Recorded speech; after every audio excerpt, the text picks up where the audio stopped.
I'm here with Zerlina Dubois, master perfumer for Old Spice, and today we're going to be talking about their red collection of premium scents. Before we talk about scents, Okay, getting ahead of myself. Right. Whoa, slow down, Trina.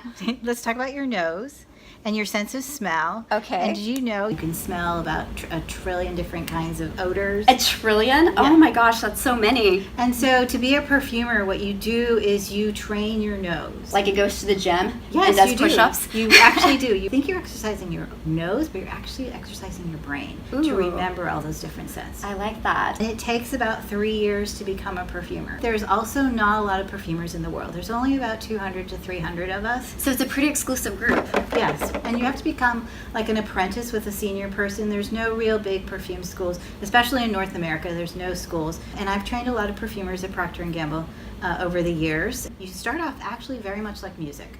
So you take the individual ingredients, we call them notes, Okay. just like music. Just like music, And we yeah. combine them into accords, which are small perfumes, which we then compose them into a big perfume.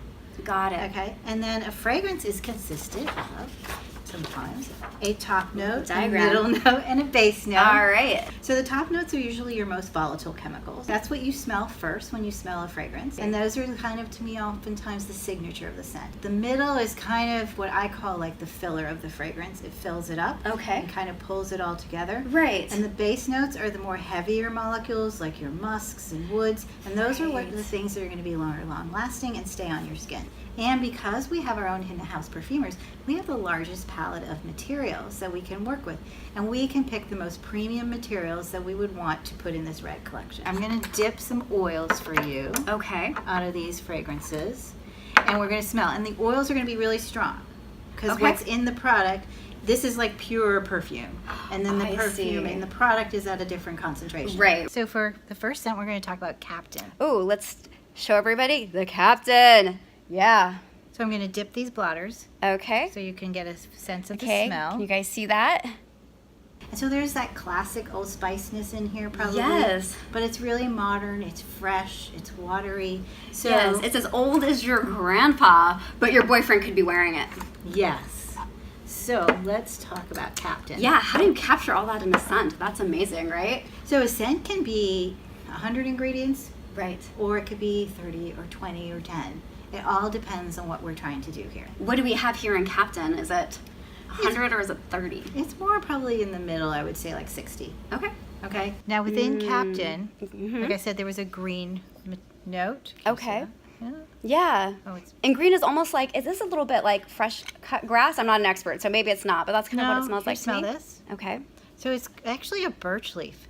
A birch leaf. Okay. So it's kind of that fresh cut leafy birch tree. Oh, yeah. Yeah. To me, it smells like grass, but my nose is not trained yet. I haven't gone to the nose gym. Here's the watery note. Okay. That's the watery note right there. And you smell that. And it's Oh, yeah. actually just one chemical. And doesn't it smell like the ocean, the outdoors, kind Yeah. of ozonic? So with one molecule, we're representing a whole ocean here. That's incredible. Yes, the smell of that. And it's Okay. almost salty too, isn't it? Yeah, a little bit. Watery chemicals, we didn't have those for a long time. Those are newer chemicals. Oh, really? So those are things that we can now create that smell of water or cucumber and things that we couldn't do a long time ago. Right. So this is really fresh, ozonic, and Mhm. green. Okay, so that's Captain. Okay. So next we're going to smell Ambassador. Ambassador's up next. Okay. So Here we go. Right here. Ambassador. this is a very rich, elegant fragrance. Okay. So it's going to have more base notes. So you can see this is kind of dark in color. But this is Yeah. actually vanilla. It's natural vanilla. So it's kind of like you're cooking Oh, vanilla. it does smell like cooking vanilla. So that's what's key into this. Yeah. And this is a natural ingredient. Versus I told you this in Captain, that was one synthetic Right. ingredient. And this is natural sandalwood. Okay, so the last fragrance we're going to smell is called Nomad. To me, it has a little bit of fresh citrusiness. Yeah, I can smell the citrus notes. Do you know what a fougere is? No, what is that? So a fougere is a classic fragrance perfume or perfumery term. Okay. It's classical male fragrances which are based off of herbs, lavender, and it's that kind of outdoorsy smell. So in Nomad, we have actually a watery melon note, Oh, yeah, very light. light, but you get the masculine piece from the lavender and the fougere-ness. The fougere-ness. I'm going to use that today. Sorry. That word, fougere. Yeah. So be careful with this one. Okay. It's a juicy citrus. It's one chemical again, but it's a grapefruit. But it's really strong. This smells so good. I love this. A few years ago, I was creating this tropical fragrance for Old Spice. Right. And I gave it to the project team, and they came back to me and said, consumers love this fragrance, Zerlina, and they can't stop smelling it. And I said, okay, cool, great. Came back and they said, no. Consumers can't stop smelling this.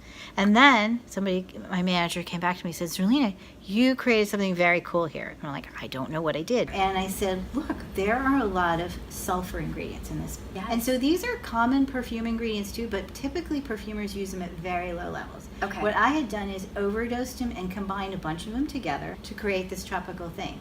So my first thing was I created a hypothesis. Over time, our bodies have learned to always say these are things that could be dangerous, so I'm going to stay on.